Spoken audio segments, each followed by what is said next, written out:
அனைவருக்கும் வணக்கம். இந்த வீடியோவில் நாம் என்ன பார்க்க இருக்கோம் அப்படின்னா, டிஎன்பிஎஸ்சி குரூப் 1 குரூப் 2 ப்ரிலிம்ஸ் இந்திய தேசிய இயக்கத்திலேருந்து முக்கியமான கொஸ்டின்ஸஸ் பார்த்துட்ருக்கோம். ஸோ வீடியோ ஸ்கிப் பண்ணாமல் ஃபுல்லாக பாருங்கள். இந்த வீடியோவை உங்கள் ஃப்ரெண்ட்ஸுக்கும் ஷேர் பண்ணுங்கள். இந்த பேஜை நீங்கள் இன்னும் ஃபாலோ பண்ணல அப்படின்னா ஃபாலோ பண்ணிக்கோங்க. கீழ்கண்ட வாக்கியங்களை கவனி. கூற்று: காந்திஜி ஒத்துழையாமை இயக்கத்தை வாபஸ் வாங்கினார். காரணம், சௌரிசராவில் போலீஸ்காரர்கள் கொல்லப்பட்டது அவர் மனதை மாற்றியது. கீழே குறிப்பிட்டுள்ள குறியீட்டில் சரியான விடையை தேர்ந்தெடுன்னு சொல்லியிருக்காங்க. ஸோ ஆன்சர் பார்த்திங்க அப்படின்னா ஏ. அதாவது கூற்றும் காரணமும் சரி, ஆனால் இந்த கூற்றுக்கு இந்த காரணம் சரியான விளக்கம் அப்படின்றத சொல்லியிருக்காங்க. ஸோ கூற்றும் காரணமும் சரி தான், இந்த கூற்றுக்கு இந்த காரணம் சரியான விளக்கம் அப்படின்றத சொல்லியிருக்காங்க. ஸோ காந்திஜி அவருடைய அந்த ஒத்துழையாமை இயக்கத்தை வாபஸ் வாங்கினார். என்ன காரணம் அப்படின்னா, இந்த சௌரிசரா அங்கே போலீஸ்காரங்க கொல்லப்பட்டாங்க. ஸோ இந்த ஒரு விஷயம் அவர் மனசை கஷ்டப்படுத்துது, மாற்றுது. ஸோ அதனால தான் அவர் இந்த ஒத்துழையாமை இயக்கத்தை வாபஸ் வாங்குகிறார். இந்திய சமய சார்பில்லா கோட்பாட்டை உருவாக்கிய தலைமை சிற்பி. இந்திய சமய சார்பில்லா கோட்பாட்டை உருவாக்கிய தலைமை சிற்பி யார் அப்படின்னா காந்தி தான். ஆங்கில அரசுக்கு எதிராக செய் அல்லது செத்துமடி என குரல் கொடுத்தது யார்? காந்திஜி. காந்தியடிகளை முதலில் இந்தியாவின் பிதா என்றவர். ஸோ காந்தியடிகளை முதல்ல இந்தியாவின் பிதா அப்படின்னு அழைச்சவங்க யார் அப்படின்னா நேதாஜி. பதில் நேதாஜி. மூழ்கி கொண்டிருக்கும் வங்கியின் மீது பிந்திய தேதியிட்டு எழுதப்பட்ட காசோலையே கிரிப்ஸ் திட்டம் என்று கூறியது. ஸோ மூழ்கி கொண்டிருக்கக்கூடிய வங்கியின் மீது பின் தேதியிட்டு எழுதப்பட்ட காசோலையே இந்த கிரிப்ஸ் திட்டம் அப்படின்னு சொன்னது யார் அப்படின்னா அதுவும் காந்தி தான்.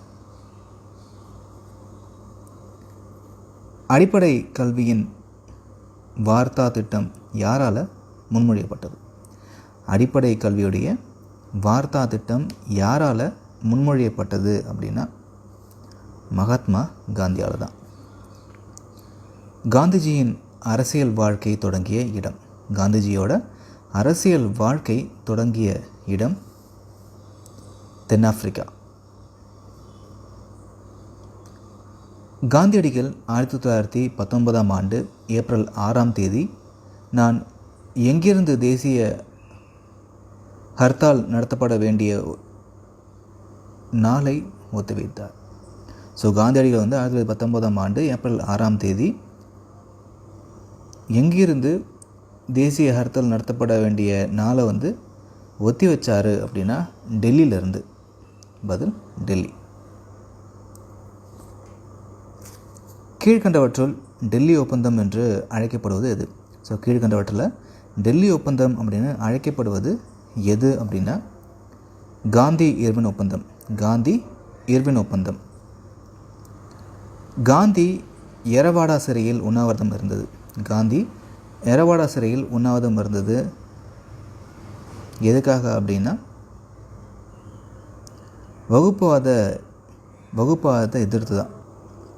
ஸோ காந்தி ஏர்வாடா சிறையில் உண்ணாவிரதம் இருந்தார் அப்படின்னா வகுப்புவாதத்தை எதிர்த்து. கீழ்காணும் கூற்றுகளை கவனி. கூற்று: 1942ஆம் ஆண்டு ஆகஸ்ட் மாதம் இந்திய தேசிய காங்கிரஸ் வெள்ளையனை வெளியேற தீர்மானத்தை பின்பற்றாங்க. காரணம், கிரிப்ஸ் தூதுக்குழு உடனடியாக சில சலுகைகளை அளிக்காமல் வருங்காலத்திற்கு சில வாக்குறுதிகளை கொடுத்தது. ஸோ கீழே உள்ளவற்றை கொண்டு சரியான விடையை தேர்ந்தெடுக்க சொல்லியிருக்காங்க. ஸோ பதில் பார்த்திங்க அப்படின்னா கூற்றும் காரணமும் சரி. இந்த காரணம் இந்த கூற்றுக்கு சரியான விளக்கம் அப்படின்ற சொல்லியிருக்காங்க. ஸோ கூற்றும் காரணமும் சரி தான், இந்த காரணம் இந்த கூற்றுக்கு சரியான விளக்கம் அப்படின்றத சொல்லியிருக்காங்க. பின்வரும் கூற்றை ஆராய்க. காந்தியடிகள் முதல் வட்டமேசை மாநாட்டில் மட்டும் கலந்துக்கிட்டார். இரண்டாவது வட்டமேசை மாநாட்டில் மட்டும் கலந்துக்கிட்டார். முதல் மற்றும் இரண்டாம் வட்டமேசை மாநாட்டில் கலந்துக்கிட்டார்.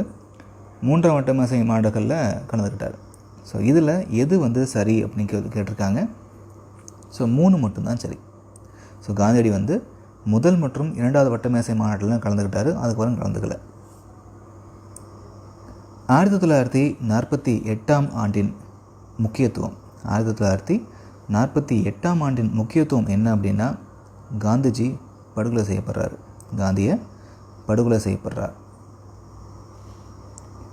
1942ஆம் ஆண்டின் முக்கியத்துவம் 1942ஆம் ஆண்டினுடைய முக்கியத்துவம் என்ன அப்படின்னா, வெள்ளையனே வெளியேறு இயக்கம். எந்த காங்கிரஸ் மாநாட்டில் வெள்ளையனே வெளியேறு என்ற தீர்மானம் நிறைவேறியது? எந்த காங்கிரஸ் மாநாட்டில் வெள்ளையனே வெளியேறு தீர்மானம் நிறைவேறியது அப்படின்னா, மும்பை மாநாட்டில் தான்.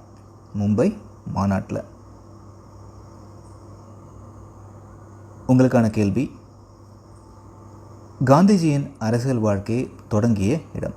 காந்திஜியோடைய அரசியல் வாழ்க்கை தொடங்கிய இடம். ஸோ தென்னாப்பிரிக்காவா, சூரத்தா, மும்பையா, இல்லை போர்பந்தரா? உங்களோட ஆன்சர்ஸை கமெண்ட்டில் சொல்லுங்கள்.